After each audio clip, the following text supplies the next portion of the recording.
Saludos y bienvenidos. Nos encontramos en Beluso, la playa que pertenece a Bueu, y estamos aquí en un jardín para entrevistar al pastor Walter Othkamp. Buenos días, Walter. Hola, muy buenos días. Muy contentos de estar contigo esta mañana. Y yo también de tener este tiempo, que estás ahora con muchas ocupaciones este mes en la congregación y otras cosas, por tener este tiempo para poder entrevistarte, que coincide la entrevista con el 30 aniversario que vais a hacer de vuestra llegada de Argentina a España. Pues sí, precisamente en pocos días, dentro de un mes, se van a cumplir los 30 años de nuestro arribo a Galicia y a España. Fue un 14 de septiembre que salimos de Argentina, 15 el día que llegamos, y el 16, que es mi cumpleaños, 35 años. Veníamos en la plenitud de las fuerzas, de la salud, de la visión y de las ganas de servir al Señor, y ya se van a cumplir 30 años de ese día. Me dirás, como dice, en la medida que vamos cumpliendo años, la gente que pasaron rápido. Oh, sí, ya lo creo, han volado, cuán rápidamente el tiempo pasa, pero han sido años llenos. Y eso es lo que nos satisface y nos hace tener el corazón lleno de gratitud al Señor por su llamado y por las oportunidades que nos dio de servirle. Veniste con tu esposa, que se llama Elizabeth, y 4 hijos.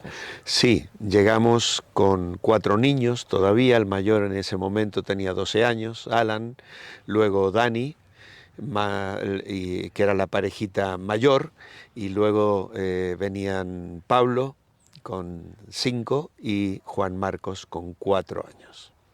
¿Y cómo ellos vieron esto de llegar aquí a España? ¿Cómo fue así? Bueno, fue todo un proceso. Para ellos fue un paso adelante en el sentido de que salíamos de vivir en una ciudad con todas las limitaciones de ciudad, ¿no? Asfaltos, edificios, casas y tal, a venir a vivir en una aldea, que realmente es lo que era Seijo en ese momento, en las afueras de Marín, y con un entorno no solo de familias cristianas alrededor, sino también a una dinámica de vida muy bonita para los niños, porque se encontraron primero con la playa, que estaba a 300 metros de nuestra casa, y nosotros veníamos de un sitio montañoso, al pie de la cordillera de los Andes, por lo tanto al mar habíamos ido, creo que 2 veces habíamos podido llevarlos a conocer el mar. Entonces, para ellos fue algo muy bonito, además de la dinámica de vida de las familias. Todas tenían su huerta, sus animales y tal.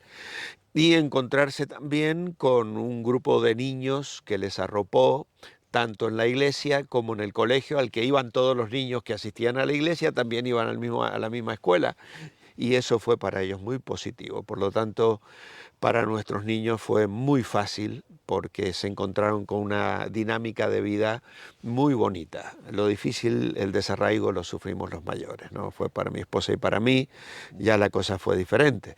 Pero aún así veníamos con juventud, con ganas de servir al Señor, con una iglesia numerosa y con la posibilidad de desarrollar muchísimos ministerios que nos mantuvieron muy ocupados, con mucho trabajo, y había poco tiempo para la melancolía. ¿De qué zona veníais de Argentina? Mendoza, la ciudad de Mendoza, al pie de la cordillera de los Andes. Es una ciudad, en ese momento era de 600.000 habitantes, ahora ya supera el 1.000.000. Y una ciudad muy grande, que limita la principal frontera con Chile, pasa por Mendoza. Entonces, bueno, pues también allí tenemos parte de nuestro corazón, como dice la vieja canción, ¿no? Cuando salí de Cuba dejé mi vida, dejé enterrado mi corazón, ¿no? Pues nosotros salimos de nuestra tierra y aún tenemos nuestra casa allí, familia, hermanos en la fe, iglesia que fundamos, por lo tanto los lazos son muy fuertes todavía. Cuando vais a Argentina, a lo mejor os pasa como a mí, que yo soy de Pontevedra, pero estoy en Madrid. Cuando llego a Madrid, el hermano de Galicia, cuando estoy en Galicia, el hermano de Madrid, los de Exacto, España, ya, ¿no? ya, ya, sí, sí, sí. Aquí, Exactamente, sí. Aquí el deje argentino no lo tenemos y en cualquier lugar me reconocen como argentino inmediatamente. Y cuando vamos a Argentina les encanta oír la tonadita española que tenemos, así que eso es algo que sí hemos asumido, que todo inmigrante tiene que asumir cuando dejas tu tierra para ir a vivir a otra, ¿no? Pero nosotros hemos echado raíces aquí, estamos muy felices, nuestros hijos ya están 3 de ellos casados y el cuarto que nos queda soltero se casa este año, así que estamos muy agradecidos al Señor y muy contentos del sitio que Él nos trajo a servirle. Sí, y estuvimos al llegar 16 años sirviendo al Señor en Seijo y luego pasamos a abrir el testimonio en Cangas, donde estamos desde el año 2010-2011 con la Iglesia Evangélica Revive. Y también una etapa nueva, hermosa, que el Señor ha bendecido ampliamente también. has comentado que habéis echado raíces y se ve en la bendición en la obra, como veremos más adelante, y también en tus hijos. Sí, la verdad es que ha sido, para nosotros es un gran gozo y una gran alegría que nuestros 4 hijos sirvan al Señor en determinadas funciones, algunos como Dani, dedicando su tiempo por entero a Protestante Digital, siendo el director actualmente y haciendo una tarea con la que se llega a tantas personas, ¿no? Luego nuestro hijo mayor, Alan, él colabora en la iglesia, en distintos ministerios, predica, lleva la alabanza, colabora con el grupo de alabanza. Su esposa también, profesora también en la escuela dominical. Ellos tienen 3 hijos, Alan y Dina. Y luego está Pablo y Rebeca, que también colaboran en distintos ministerios en la iglesia, con los jóvenes y en la escuela dominical y con el grupo de alabanza. Pablo y Alan tienen un negocio, una óptica a pocos metros de casa aquí en Bueu. Y luego Juan Marcos, que Juan Marcos es profesor de religión evangélica en Maside y el Señor le ha dado un ministerio muy bueno entre los gitanos allí. En este año ha asumido la secretaría del colegio también, pero sobre todo la función espiritual que realiza con el pueblo gitano, donde tiene una entrada muy amplia, le respetan, le quieren las familias y la tarea que está haciendo allí con los niños es maravillosa. Luego, Sí. Dios mediante se casa este año con Ruth, una sierva del Señor preciosa también, con un llamado misionero, con experiencia en la obra misionera, en el barco hospital, ha participado en viajes y ha colaborado allí y ha visitado países en África, así que estamos muy contentos, la verdad, ver lo que el Señor está haciendo en la vida de nuestros hijos y verles comprometidos con el Señor y con el ministerio. Antes me comentabas en el colegio donde está dando clases tu hijo Juan Marcos, que está cerca de Carballino. Sí, él de hecho vive en Carballino, pero el colegio está en las afueras, un lugar que se llama Maside. Y allí él trabaja, es su trabajo secular, pero a su vez revestido de espiritualidad, ya que él es profesor de religión evangélica allí. Que, en ese colegio, no hace como 4 años, fue el presidente Feijóo de la Xunta por ser un colegio ejemplar. Exactamente, sí, sí, sí. Bueno, no solo por el trabajo de mi hijo, sino también del director que precisamente se jubiló este año, un hombre con una visión extraordinaria, que ha invertido y ha hecho de ese colegio realmente un ejemplo para los demás colegios en todo Galicia. Por eso, en su momento, Feijóo, que era el presidente de la Xunta de Galicia, decidió abrir el año escolar precisamente con un acto en ese colegio y la verdad que fue de mucha bendición también eso. Es impresionante, ¿no? Lo que el Señor hace cuando uno da pasos de fe, porque Sin hablabas duda. al principio de una visión. ¿Qué fue lo que os motivó a venir a España y sobre todo que vinisteis directamente a Galicia, a Seix? Bueno, fue todo un proceso. Nosotros cuando decidimos o sentimos el llamado a la obra del Señor en Argentina, con 25 años, alguien nos habló de España y la necesidad tremenda que había aquí. Nosotros estábamos orando con mi esposa, ya habíamos tomado la decisión de salir a la obra a tiempo completo, pero no sabíamos muy bien dónde nos quería el Señor, si en la iglesia local, si abrir un nuevo testimonio, si seguir estudiando y perfeccionándonos en nuestros estudios teológicos, o ir a algún otro sitio del mundo a servir al Señor.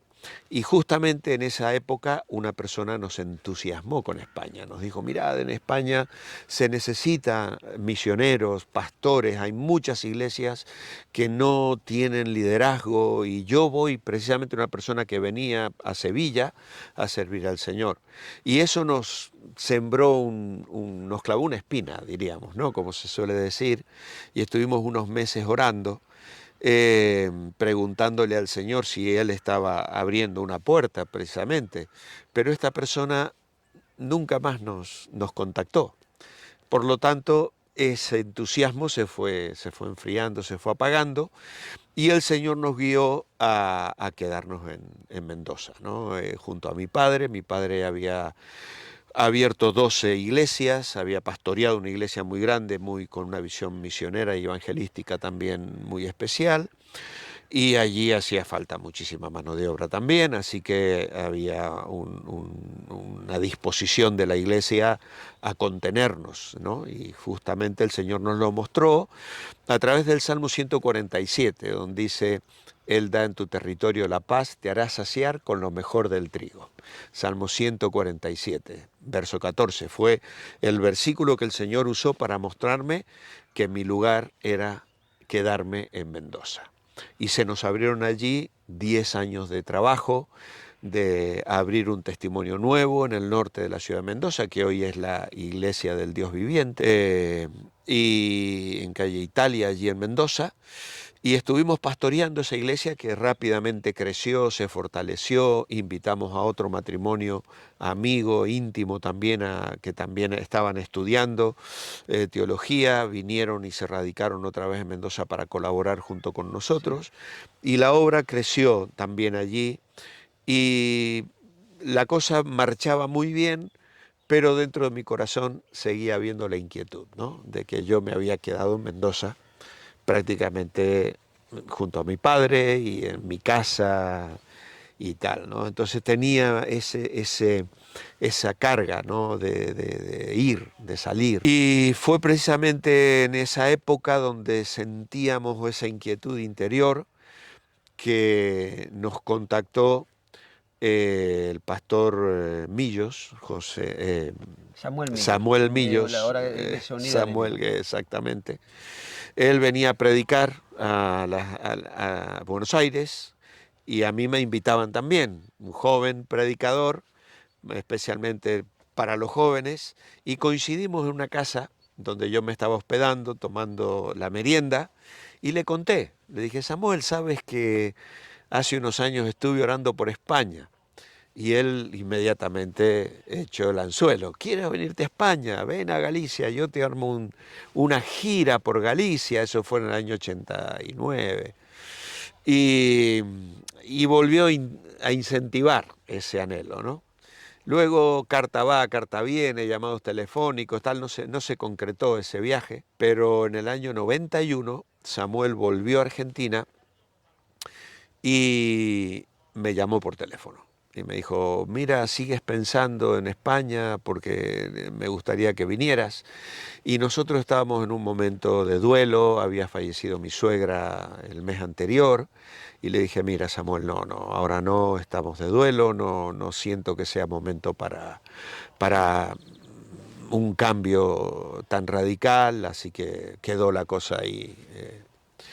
Y entonces pasaron 2 años más y en el año 93 Samuel volvió otra vez, pero él ya venía con la invitación de la iglesia de Seijo, concretamente, Él colaboraba con esa iglesia todas las semanas, no tenían pastor, tenían la casa pastoral, y entonces le habían pedido que él recomendara a alguien, y él les habló de nosotros. Dijo, yo conozco en Argentina un matrimonio que está orando por España y tal, y voy a estar visitando su iglesia.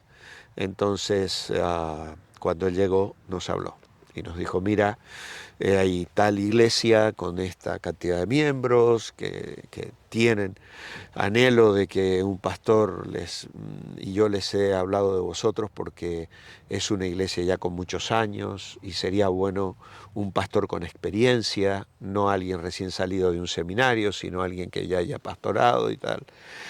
Y bueno, pues sentimos que ese llamado venía de parte del Señor, ¿no? Yo estábamos otra vez con mi esposa, habíamos intentado abrir otra obra también, no había prosperado, porque la idea era, bueno, si el Señor pone esta inquietud, tampoco tenemos que irnos al otro lado del mundo. Podemos abrir obra aquí en la ciudad de Mendoza, que había cientos de barrios sin testimonio, ¿no? Pero no prosperó. Lo intentamos, comenzamos a hacer grupos de hogar, reuniones caseras, pero nada prosperó.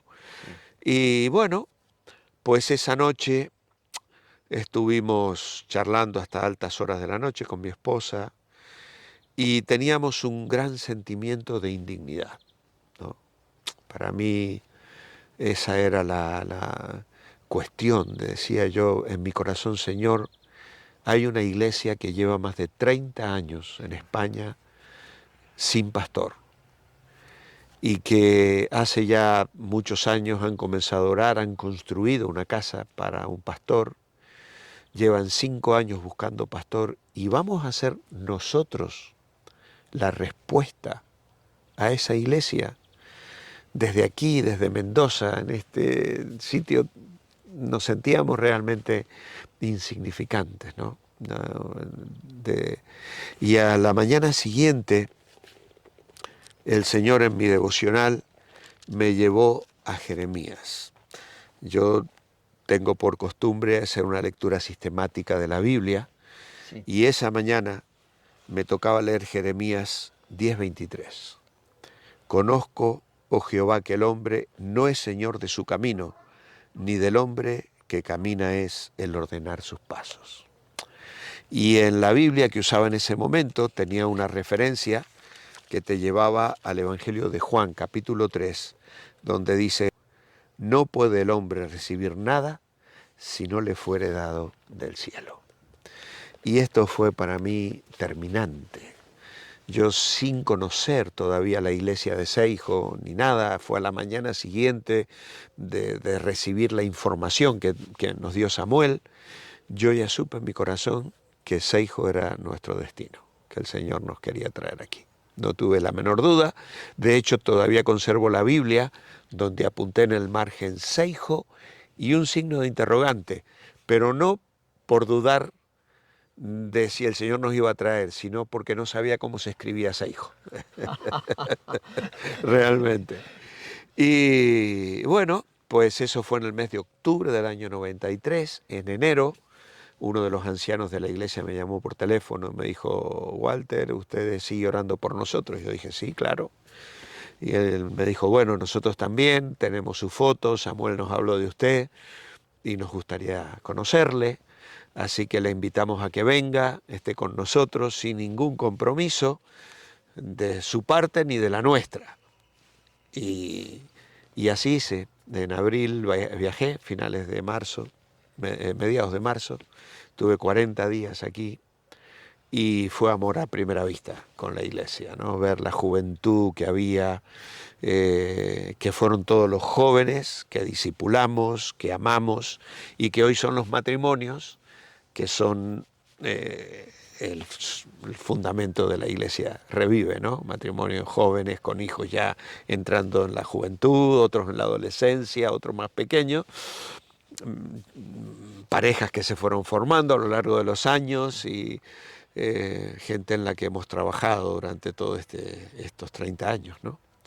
Así que fue decidir conocer la iglesia me conoció, a mano alzada toda la iglesia votó para afirmar la invitación que el Consejo ya estaba también dispuesto a hacerme.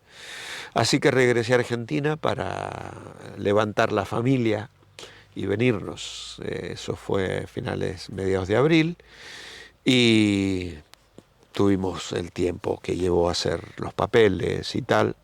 En julio ya recibimos la residencia. No pudimos viajar hasta septiembre por cuestiones de dinero, porque el verano se encarece mucho. Así que en cuanto se cerró la temporada, pues éramos 6 viajando. Así que llegamos en septiembre aquí ya. Y desde entonces aquí estamos sirviendo al Señor. En Madrid y en muchos lugares, no solo de Galicia, de España, pues tenía pues muy buena fama los campamentos que organizabais con jóvenes. De hecho, de Madrid yo enviaba a mi hijo el mayor, Sí, sí. y recuerdo con él me dijiste que Dios había tocado su corazón, había Ya. obrado en su vida, Amén. y fue una etapa ahí maravillosa, lo que hacías con los jóvenes, con todo el equipo. Pues sí, fueron 16 años que el Señor nos dio en Seijo. Al primer año llegamos en septiembre, en agosto del siguiente año hicimos el primer campamento allí, todavía con instalaciones bastante precarias, pero Dios permitió mejorarlas, y la verdad que fueron años de muchísimo trabajo y de tener todo el mes de julio, desde niños de 4 años hasta jóvenes de más de 30, que iban viniendo por etapas.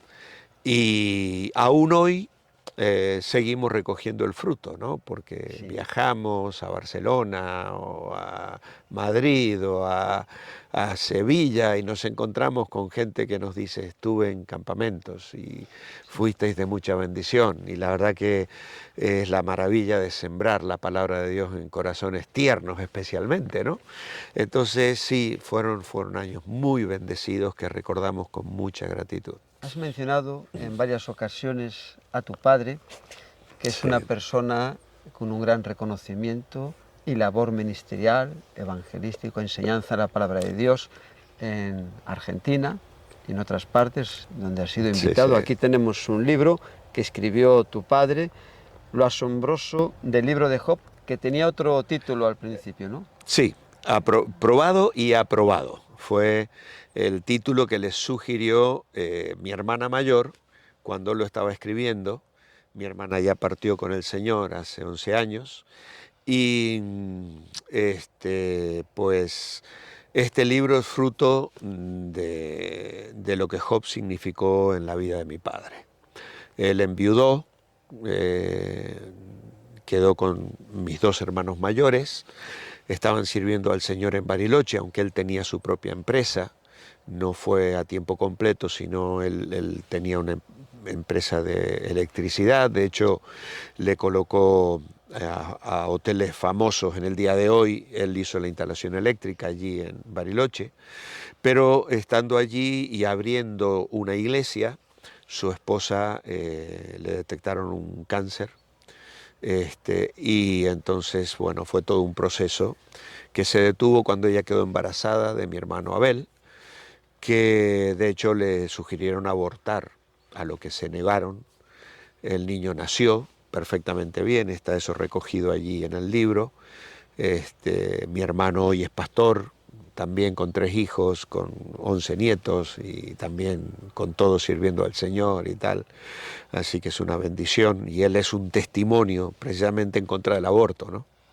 Pero bueno, la situación fue que una vez que nació el niño, unos meses después el cáncer volvió a reactivarse y finalmente ella falleció. También un testimonio de fe, de confianza, de entrega, realmente de una mujer de fe. Entonces, claro, mi padre llevó a sus hijos, los dejó con sus abuelos maternos, y esos 2 años recorrió Argentina como colportor. Él era pastor también, le invitaban a predicar. Ya había recibido una invitación para pastorear una iglesia en San Luis. Y entonces, bueno, en esa época conoció a mi madre. Padre Juan Enrique Ozcam, que Exacto, sois de descendencia holandesa. exacto. Sí, sí, sí. por parte de los padres de él que vinieron, Claro, sus abuelos vinieron... él nació en Argentina, pero los abuelos llegaron de Holanda. Sí, sí. Entonces, bueno, de hecho mi padre hablaba en holandés de niño, pero luego se perdió. Los hermanos también lo perdieron. La madre les hablaba en holandés, pero luego ellos lo perdieron. Aquí vemos en la portada del libro Juan Enrique Ozcan y Exacto. comentario pastoral y práctico. Y aquí lo que llama la atención en esta edición, porque la primera edición fue cuando tu padre vino a España en 1999. Claro. Cuando nosotros viajamos para aquí, mi padre ya unos meses antes había tenido unos amagos de infarto. El día que nosotros viajamos para España, ese 14 de septiembre del año 94, esa noche mi padre tiene otro infarto y le ingresan y una semana después le hacen una operación, le ponen 4 bypass y entonces claro, tiene un frenazo completo y allí él decide poner por escrito lo que tanta gente le había pedido a lo largo de los años, porque cada vez que hablaba de Job alguien le decía: don Juan tiene que escribir sobre Job. Entonces, mientras está convaleciente, él comienza a escribir, ya venía ya escribiendo algo, pero en aquel momento todo a máquina. Algunas hermanas de la iglesia le habían ayudado también a corregir, a pasar en limpio y tal. Y luego 6 meses después, en el mes de mayo, él se viene a España con mi madre y está 6 meses aquí con nosotros. Y entonces en ese tiempo él trae los manuscritos y con mi esposa los pasamos al ordenador. Entonces nosotros también hicimos una segunda corrección y fuimos matizando cosas y hablando con él y tal. Y fue un trabajo que hice con mi esposa. Eso fue en el 95, pero claro, pasaron todavía cierto tiempo hasta que recién en el año 99 CLIE le editó el libro, que se llamó Probado y Aprobado porque mi hermana le había sugerido ese título para el libro, ¿no? CLIE lo publica y con el tiempo lo descataloga, ¿no? Mi padre no era un autor muy conocido, se hizo una tirada y él lo regalaba a todo el mundo y tal, pero una vez que se agotó quedó descatalogado y entonces ese título alguien o se le ocurrió o no sé qué, pero lo utilizaba. Entonces, cuando yo me entero, llamé a CLIE y me dijeron, claro, esto no sé, ni siquiera sabíamos, está descatalogado el libro y tal. Entonces ya al hacer la reedición, que era el gran sueño de mi padre hubiese deseado tanto que le volviéramos a editar el libro, pero claro, en aquel momento no había los medios, ni los tenía él, ni nosotros, ni...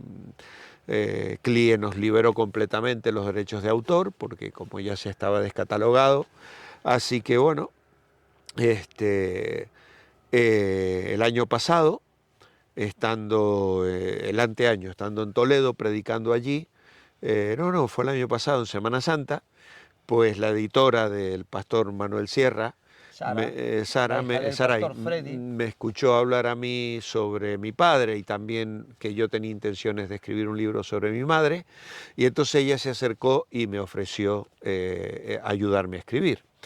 Y es lo que estamos haciendo actualmente. Hay un libro en preparación con la historia de mi madre. Cuando ella viene, está una semana en casa, yo le mostré lo que tenía de mi padre. Y ella me dijo, pero esto está hecho, hay que corregirlo nada más, puede salir mucho más rápido.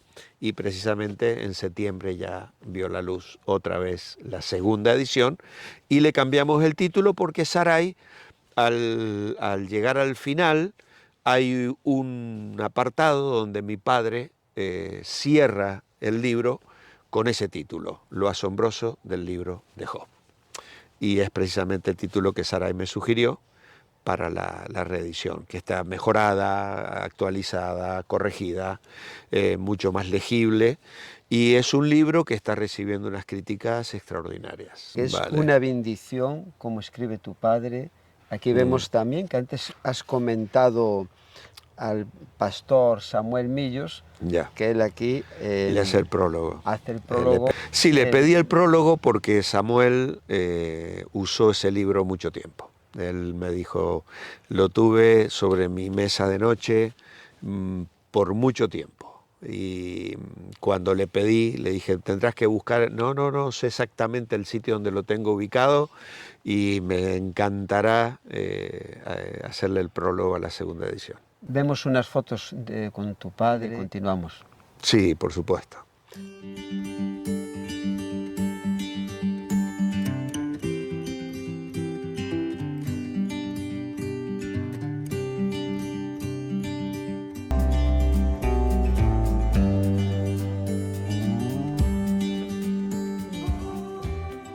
También para él fue muy duro, porque él le sobrevivió varios años, 15 años. Mi madre también contrajo un cáncer muy temprano en su vida y con 68 años falleció. Y eso también fue muy duro para él. Y luego la partida de mi hermana, que también falleció un año antes que él, en 2015. Y ella había también tenido graves problemas de salud, que fue sobrellevando, estuvo muchísimas veces al borde de la muerte, pero también un testimonio extraordinario de fe y de confianza en el Señor también. El gozo de mi padre era que los 5 hijos servimos al Señor en distintas esferas y que todos sus nietos y bisnietos siguen en los caminos del Señor. No hay uno siquiera que se haya apartado de la fe. Hasta el día de hoy, aunque él ya murió hace 8 años.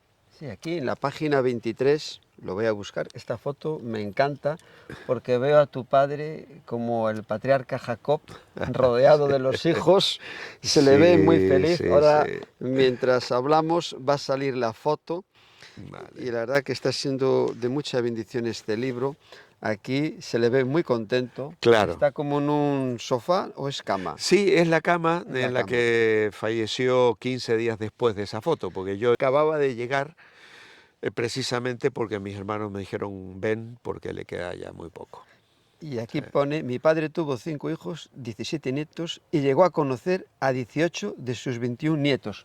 Sí, ¿Ha aumentado sí. la familia desde entonces o siguen estas? No, sigue igual. Pues aquí la verdad es una foto estupenda de ver a los hijos unidos en torno a él y uno así. Bueno, sí, ha aumentado, claro que ha aumentado. Es que mi padre falleció, Hace yo tengo 8 nietos años. también, 8 años, han nacido nietos míos y también de mis sobrinos, así que ahora la familia ha aumentado. Y aquí pone también en el libro que tú has escrito lo que es la biografía de la familia y has tenido que hablar con unos, con otros para Claro, refrescar la aprovechando a memoria. mis hermanos para que todos aportaran lo suyo y tratáramos de ser lo más veraces, porque con el tiempo uno a veces distorsiona ciertas cosas, entonces detalles y tal, la biografía la preparé yo, pero ellos la fueron corrigiendo, fueron sugiriendo y tal, y la aprobamos los cuatro que estamos vivos. Es un trabajo Sí. en familia, Sí, bendecido por el Señor. Ya lo creo. Tu padre se convirtió con 17 años Exacto, y sí. 10 años en el 1944 y ya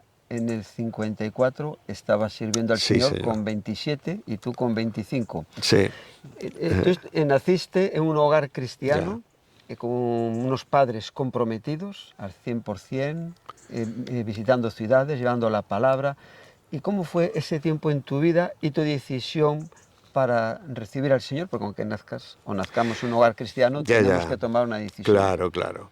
Sí, yo recuerdo con 5 años aceptar a Cristo junto a mi madre de rodillas y luego ir y sentarme en el pecho de mi padre que ya estaba en cama y contarle que acababa de hacer la oración de fe y la alegría que él tenía. Por lo tanto, ya desde muy pequeño entendí el Evangelio en ese aspecto, ¿no? Luego, con 13 años, tuve mis crisis de fe y mi reencuentro personal con el Señor, que incluso cuando se lo conté a mi padre, él se sorprendió, me dijo, pero tú eras un hijo de Dios. Sí, claro.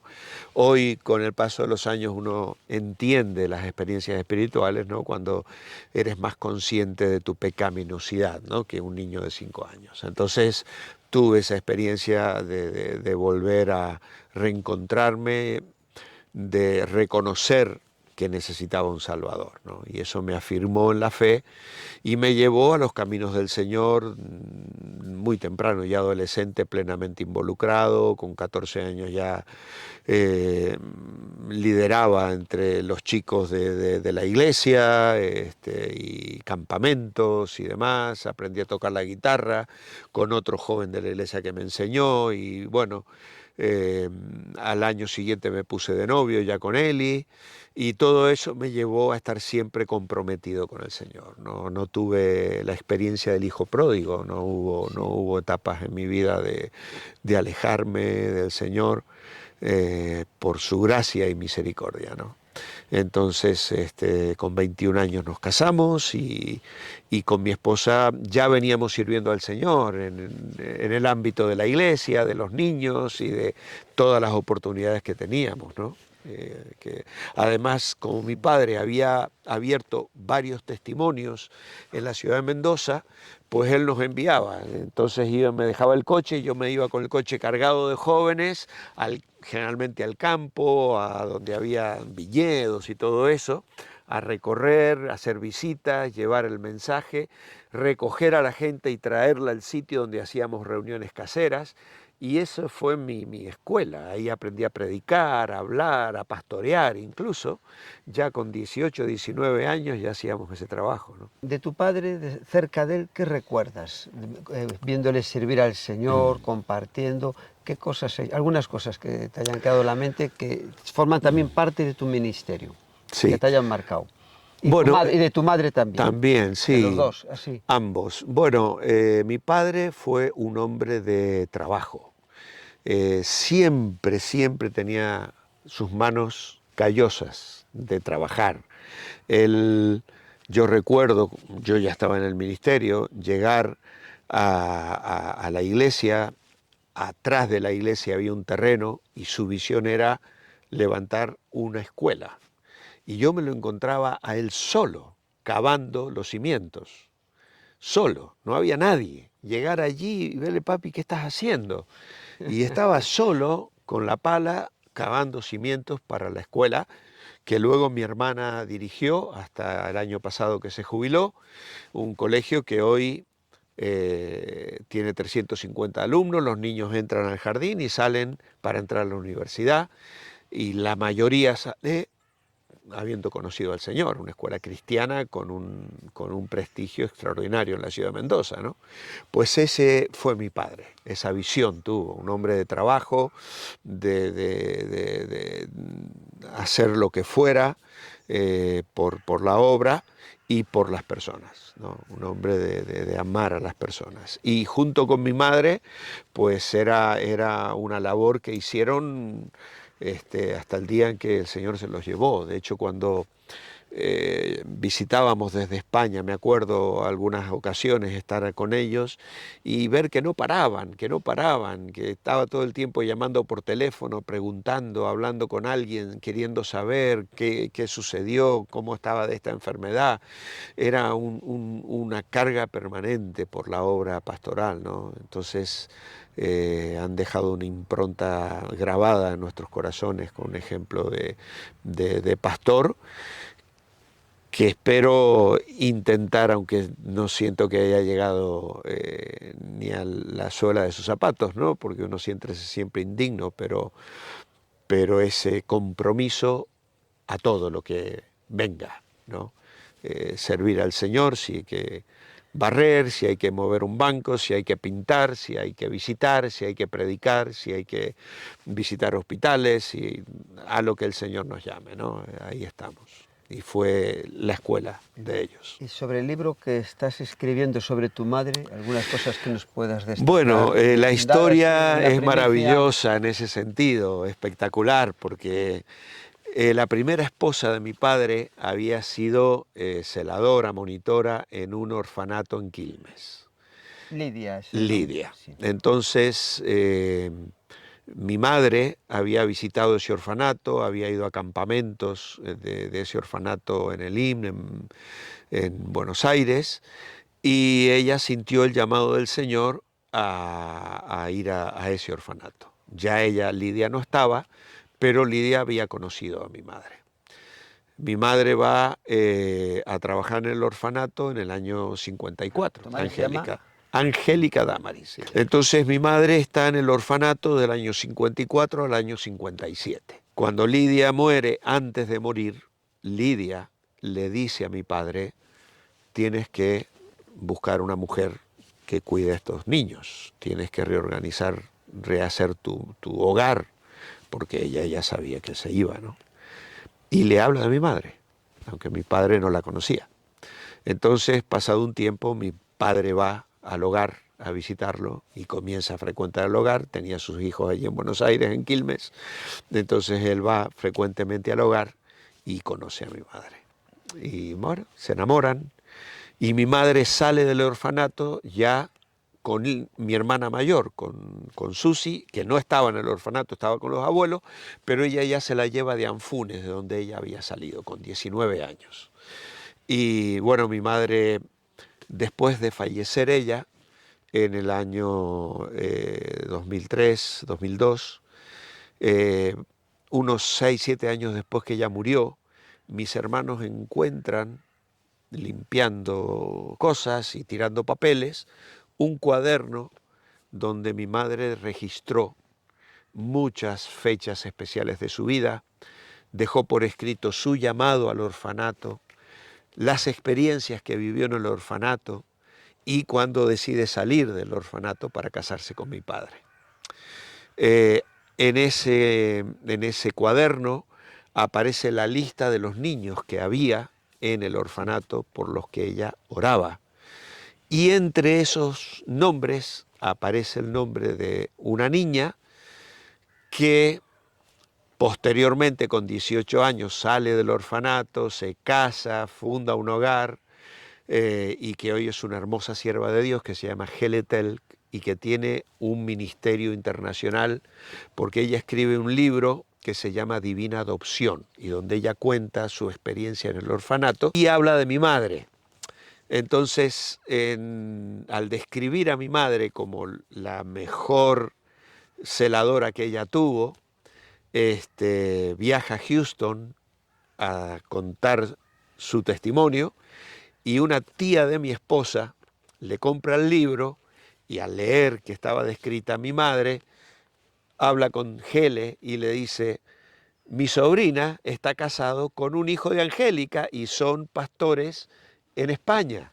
Entonces Hele me dedica el libro y me dice, tu madre me enseñó a orar.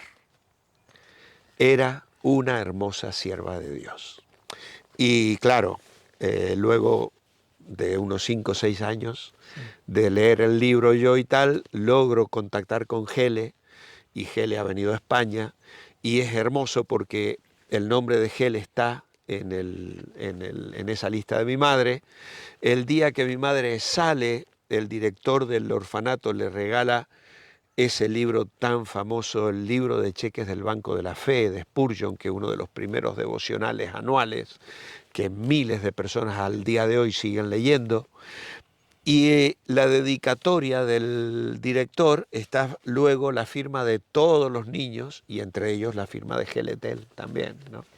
Entonces, Hele ha venido a España, ha estado en mi casa, yo acabo de estar en su casa ahora en Buenos Aires, en su iglesia, predicando, y la verdad que es tan maravilloso lo que Dios ha hecho que, bueno, a mí me invitan en un seminario donde yo hablo, tengo que dar clases sobre misiones, a que cuente una experiencia misionera.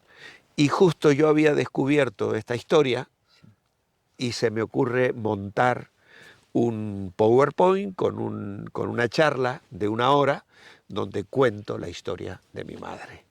Y es tan impactante, tan maravilloso ver cómo Dios entretejió la vida de estas personas y cómo Dios ha entretejido ahora mi vida con la de Hele Telk, ¿no? Una niña que ella vive contando. Dice, tu madre me dijo un día, Hele, cuando necesites algo, entra en esta habitación. Era un cuartito que en el hogar ponía cuarto de oración. Entra en este cuarto y todo lo que le pidas a Dios allí, Dios te lo va a dar. Y Helen le dijo, pero Angélica, todo lo que yo le pida. Y mi madre le dijo, sí, absolutamente todo. Y ella dice, yo viví orando a Dios, por todo. Yo no tenía madre, padre, hermanos, no tenía ropa, no tenía cuadernos, no tenía lápices, no tenía colores. Yo entraba y le pedía, Dios, quiero un pullover, como dice en Argentina, un jersey rojo. Y 15 días después alguien llegaba y me regalaba un jersey rojo. Y así, llevé a otras niñas al cuarto de oración para orar y pedirle al Señor lo que necesitábamos. Y mi vida ha sido una vida de oración, por lo que tu madre me enseñó. Así que bueno, esas cosas nos ponen los pelos de punta, ¿no? Nos estremecen, ¿no? Venir de una familia con ese testimonio, empezó en tu Claro, padre y ahora ya. todos los que estáis ahí siguiendo. Exacto, sí. A tu esposa, que la has mencionado también, ¿cómo la conociste? Bueno, nos conocemos de siempre, porque ella también nació en una iglesia evangélica a 30 kilómetros donde nosotros vivíamos. Ella también es nieta de misioneros y su abuelo era el pastor. Eh, y entonces, claro, no tenemos recuerdos de cuando nos conocimos, porque éramos niños que nos veíamos cuando habían conferencias y aquellos encuentros de las iglesias en festivos, en feriados, días especiales. Pero yo sí recuerdo el día que me enamoré. Recuerdo el día ya que le eché el ojo, ¿no? Como solemos decir, porque volvíamos de su iglesia donde habían habido cultos especiales, conferencias, y yo les comenté a mis padres, qué bonito se está poniendo Luján. Y era precisamente, y a mi madre, ¿qué estás diciendo y tal? Y le dije, sí, es que vi a Eli, a Elizabeth, la hija de la nieta de don Francisco, y es una chica que está muy bonita y tal, ¿no? Yo tendría 12 años, 13 años ya. Con 16, ella 15 ya nos pusimos de novio, ¿no? Me enamoré de ella, me gustó y cada oportunidad que teníamos de vernos y tal, fue afirmando ese cariño, ese amor que yo sentía por ella y ya muy pronto nos pusimos de novios. Entonces ella se había criado en el temor del Señor. Juntos comenzamos en nuestro noviazgo, nos veíamos muy poquito, esos 2 primeros años solo los domingos, porque por los ministerios y la vida, el estudio, aparte éramos muy jovencitos, entonces yo no podía viajar siempre a verla, entre semana era imposible, y eso fue muy bueno, porque al ser tan jovencitos eso hizo que el noviazgo también se desarrollara lentamente y nos fuimos conociendo. Luego, por cuestiones de vivienda y de trabajo, ella se tuvo que mudar y se comenzó a congregar en la iglesia que mi padre pastoreaba, y ahí comenzamos a servir juntos al Señor, con los jóvenes. Ella tenía una hora feliz, como se llama en Argentina, en un barrio de gente indigente, carenciada, y iba con su mejor amiga todos los sábados a reunir niños y enseñar la palabra, que hoy es una iglesia allí. Entonces, luego los campamentos, servir al Señor juntos en campamentos con niños y con jóvenes y tal. Siempre nuestro objetivo fue primero el Señor, ¿no? De hecho, la labor, el trabajo para casarnos y alquilar nuestra primera casa y tal, era para sobrevivir. Nosotros queríamos servir al Señor. Nunca tuvimos ambiciones económicas, es decir, vamos a trabajar para ganar dinero, ¿no? Ya lo teníamos claro, un día íbamos a servir al Señor, ¿no? Y eso se concretó en el llamado. El Señor nos hizo sentir el deseo de prepararnos, y un hermano nos habló de un instituto bíblico en Buenos Aires, en Palabra de Vida, y allí nos fuimos, Eli embarazada de Dani y con Alan, y nos fuimos a estudiar la palabra. Estuvimos un año en Buenos Aires, fue un año muy difícil.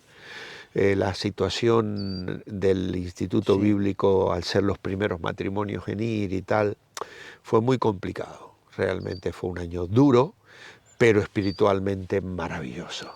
Lo recordamos con mucha gratitud porque Dios limó muchas cosas de nuestro matrimonio que no hubiésemos sabido manejar. en el contexto de aquellos años, con tan poco aconsejamiento matrimonial y para parejas, ¿no? Entonces allí el Señor nos rescató, realmente matrimonialmente hablando, nos transformó la vida. Y entonces regresamos a Mendoza con una visión nueva también de la obra. Nos habíamos criado en ese entorno, si bien mi padre tenía una visión evangelística muy grande, pero dentro de los límites de las iglesias de hermanos libres y tal, donde era muy difícil tener comunión con otras denominaciones, eran años muy controversiales en ese aspecto y tal. Entonces, ir a Palabra de Vida nos abrió un horizonte nuevo y bueno, pues después de aquel año volvimos a Mendoza. Yo volví al trabajo secular porque tenía una esposa y 2 hijos que alimentar, y ese fue el año que el Señor usó ya para darnos el llamado concreto al ministerio, ¿no? El Señor lo hizo de una manera muy especial.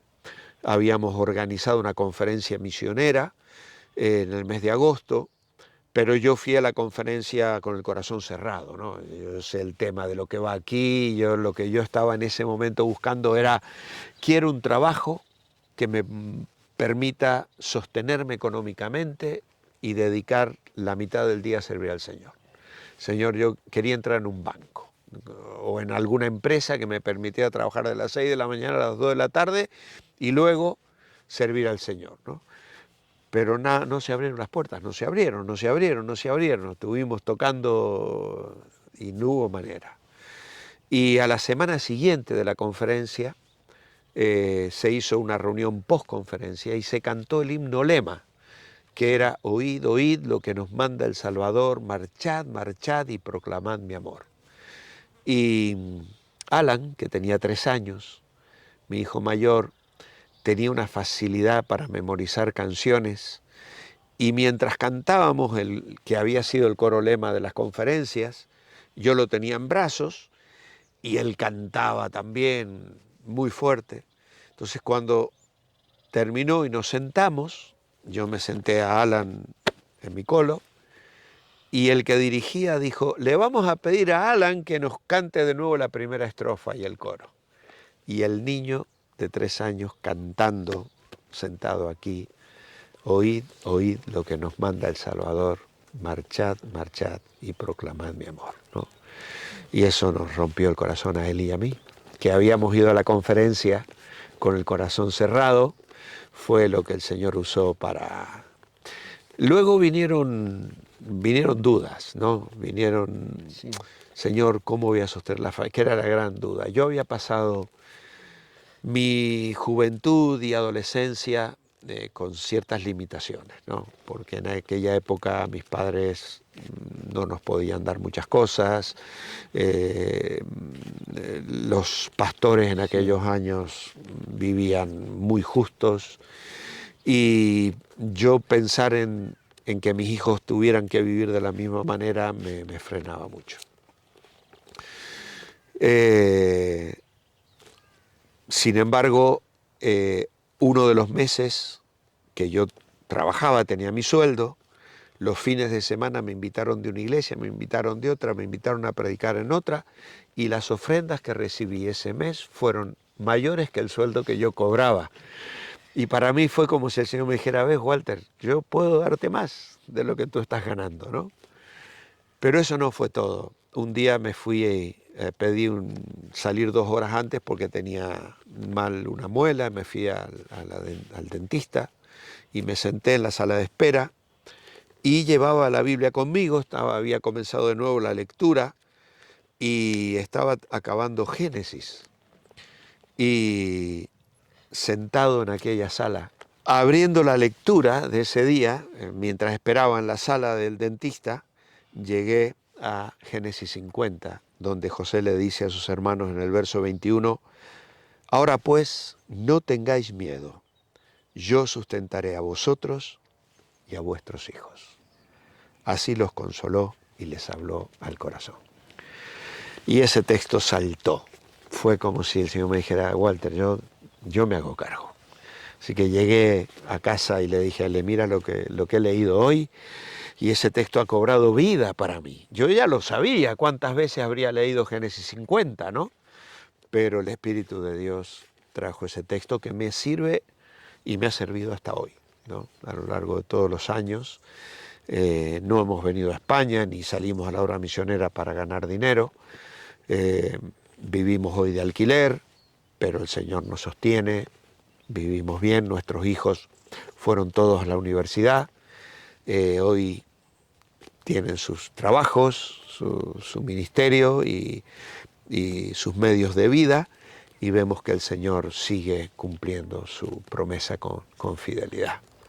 Así que un poco esa es la historia de nuestras vidas hasta este día. Ahora vamos a entrar en esta etapa de la Iglesia Revive, que ahí, a raíz del COVID, pues empezasteis a emitir los cultos y también haces un devocional todos los días. Vemos ahí unas imágenes y continuamos. Sí, sí, muy bien.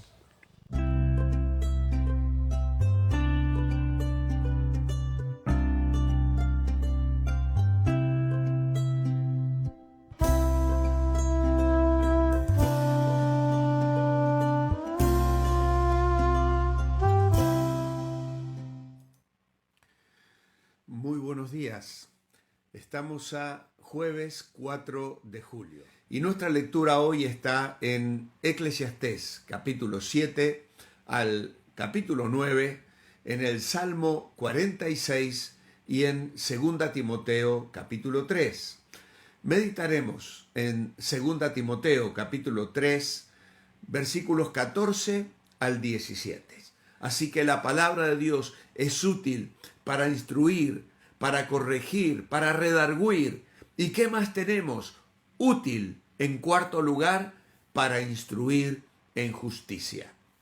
Esto tiene que ver con la educación. Educar es sinónimo de instruir, y las escrituras son útiles para instruir al ser humano en la justicia. Porque el mandamiento es lámpara y la enseñanza es luz y camino de vida, las reprensiones que instruyen. Salomón nos aconseja en Proverbios 9, da al sabio y será más sabio. Que el Señor os bendiga. Os espero mañana viernes. Mientras tanto, manteneos bendecibles.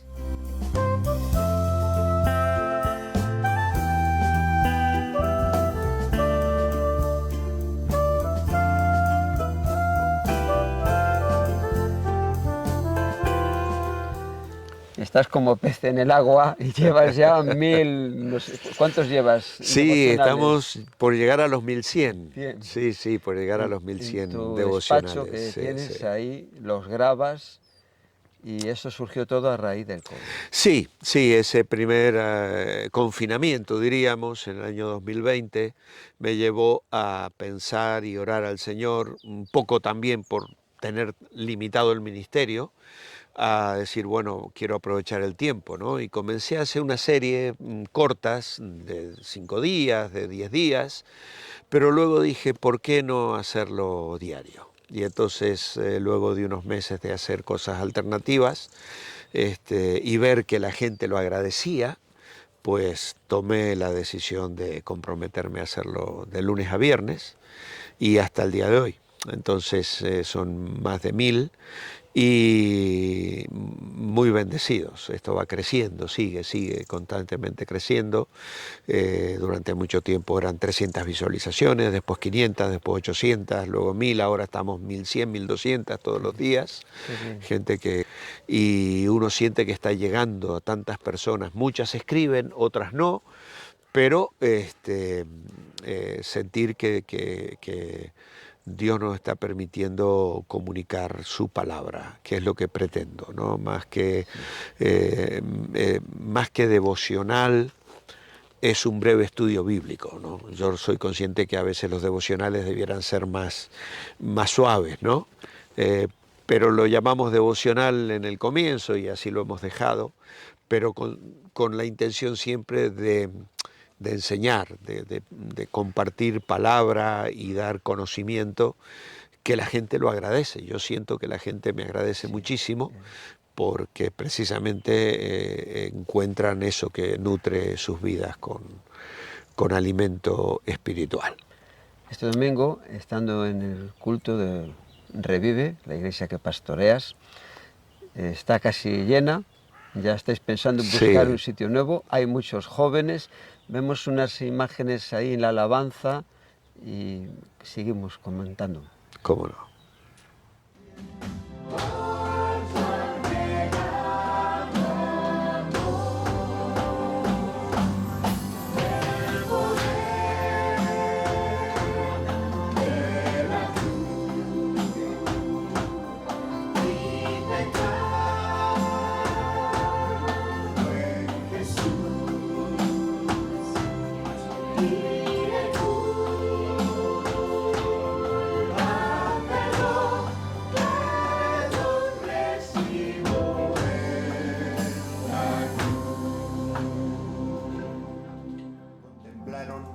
En una cruz, traspasado, crucificado, entregado por cada uno de nosotros.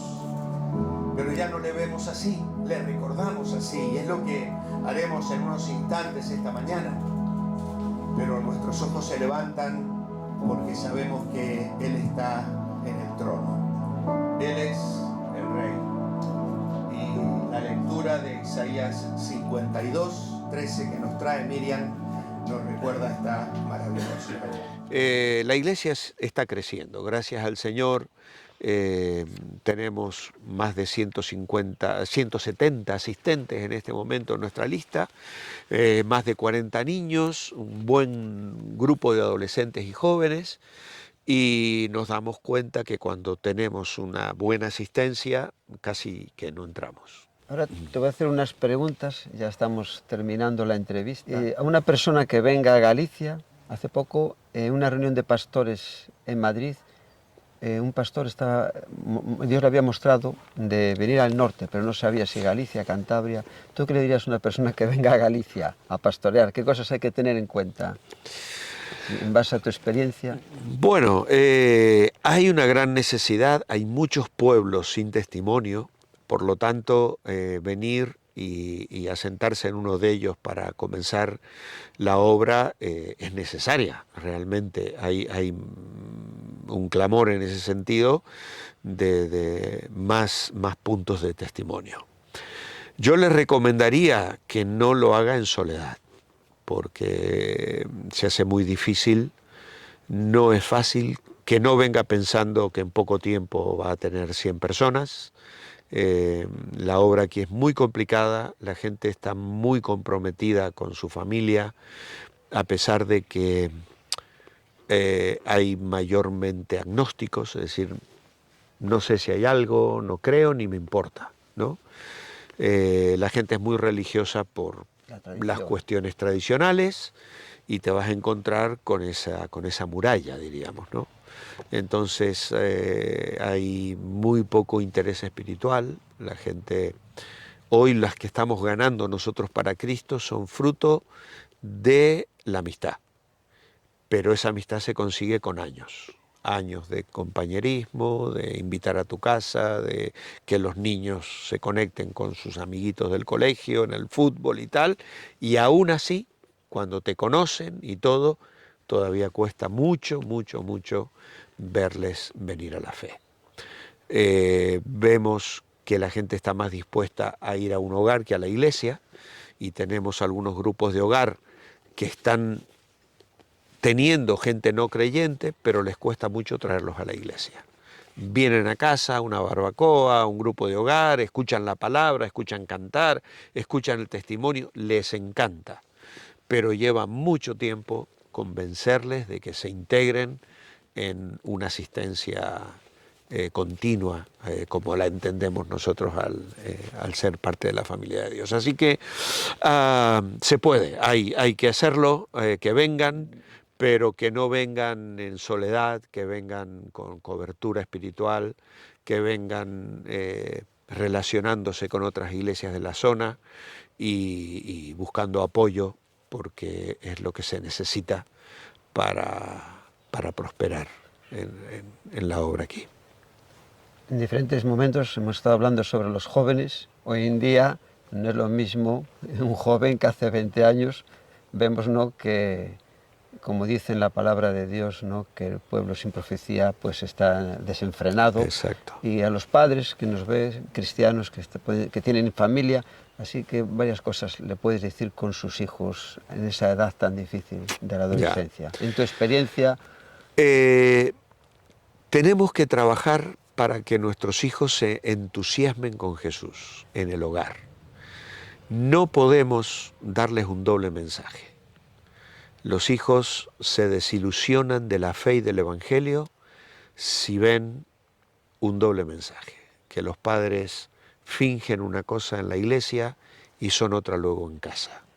Necesitamos cristianos genuinos, que muestren pasión por Cristo y que entusiasmen a sus hijos con Jesús, que trabajen en casa porque en el colegio y en la sociedad hoy los están machacando con las cuestiones de género y de tal, y necesitamos mantener la amistad con nuestros hijos, la confianza con nuestros hijos y mantenerles entusiasmados. Recientemente una madre de nuestra iglesia vino a hablar conmigo y me dijo: mi hija se siente mejor en otra iglesia. Allí ha encontrado amistad, va a los campamentos. ¿Qué hago, pastor? Le dije: hermana, incluso si toda la familia quiere ir a la otra iglesia. No, yo no estoy hablando de irnos nosotros, se lo hemos dejado claro que no queremos. Usted trabaje para que su hija tenga un entorno en el cual se sienta cómoda, porque es que el mundo, si no, te los arrebata. Y creo que es lo que tenemos que cuidar. Yo digo que tenemos que dar, y lo dice mucha gente, a nuestros hijos raíces y alas, ¿no? Raíces para que tengan fundamentos cuando vengan los vendavales y alas para que vuelen en soledad cuando ya no están bajo mi mirada, ¿no? Pero eso se consigue cuando nuestros hijos nos vean que el Evangelio funciona en el hogar, en el matrimonio, en la familia íntima. Si ellos ven que ahí hay genuinidad, transparencia, felicidad, yo recuerdo siempre a uno de mis hijos, no voy a decir quién, pero uno de mis hijos, antes de casarse, hicimos la reunión familiar para despedirla a él y para recibirla a ella, que es una cosa muy bonita que tenemos por norma en mi casa, en nuestro hogar. Uno de nuestros hijos nos dijo: todo lo que le pido a Dios es que me permita formar una familia como la que formasteis vosotros. Y que un hijo te diga eso no tiene precio. Entonces, esa es la gracia de Dios, no es por nosotros, es lo que Dios ha hecho. Dios es fiel, en Él podemos confiar y descansar, y Él es maravilloso. Sí. También comentaste, ¿no?, que fue clave para vuestro matrimonio cuando fuisteis a la ciudad de... Sí, a Palabra de Vida en Buenos Aires, sí. ¿Y así alguna clave para los matrimonios? Bueno, primeramente la fidelidad mutua y la presencia del Señor en la vida matrimonial, ¿no?, en el hogar. La relación tiene que ser transparente, dar la prioridad, por supuesto, a la mujer. Yo recuerdo en nuestra vida matrimonial el respeto que enseñamos a nuestros hijos, mutuo, tanto él de mis hijos hacia mí, como yo hacia mi esposa. Y tomar tiempo para hablar las cosas, para estar juntos, para comunicarnos. Precisamente es la falta de comunicación una de las cosas que más daño hace al matrimonio. Cuando llegan los hijos, el colegio, el trabajo, y vamos dejando para después, luego todo eso trae un deterioro, ¿no? Entonces creo que tenemos que trabajar en poner atención a los detalles pequeños de la vida. No se trata a veces de cantidad de tiempo, se trata de calidad de tiempo. Porque claro, una persona tiene que salir y trabajar 8 o 10 horas fuera de casa y no puede dedicarle a su esposa 10 horas. Pero cuando estoy en casa, estoy en casa. Pedro dice, vivid con ellas sabiamente. Y claro, los hombres a veces tendemos a llegar a casa, a ponernos en el ordenador, a mirar el informativo, a leer el periódico, a mirar el fútbol. Y entonces es allí donde tenemos que aprovechar el menor tiempo que pasamos con nuestra esposa, con nuestros hijos, pero que ese sea un tiempo de calidad. Y si somos sabios en eso, estaremos sembrando semillas de confianza y de bendición que van a dar fruto a lo largo del tiempo. Durante la entrevista has estado comentando diferentes pasajes de la Biblia y siempre suelo terminar que la persona diga uno que haya marcado su vida. Hay muchos, no sé si quieres comentar alguno más, y mirando esta cámara, las palabras que Dios ponga en tu corazón para los que están viendo la entrevista. Proverbios, torre fuerte es el nombre del Señor, a él correrá el justo y será levantado. Es una palabra que el Señor trajo a mi vida hace muchos años, mi esposa la tejió en un cuadro y es para mí de mucho consuelo.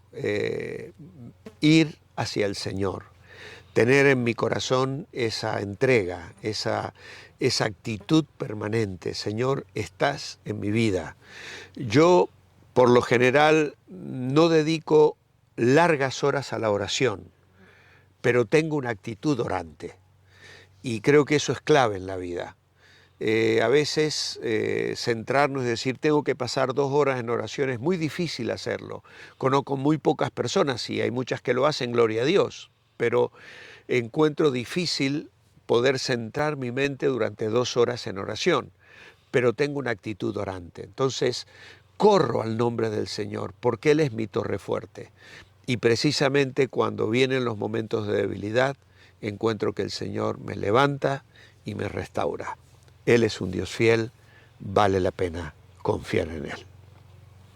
Muchas gracias por este tiempo, de una enorme bendición. A ti por esta entrevista. Nos conocemos ya de hace unos 16 años y por la labor que estáis haciendo en Galicia, mi tierra querida, y que el Señor siga bendiciendo grandemente. Muchas gracias y que toda la gloria sea para el Señor.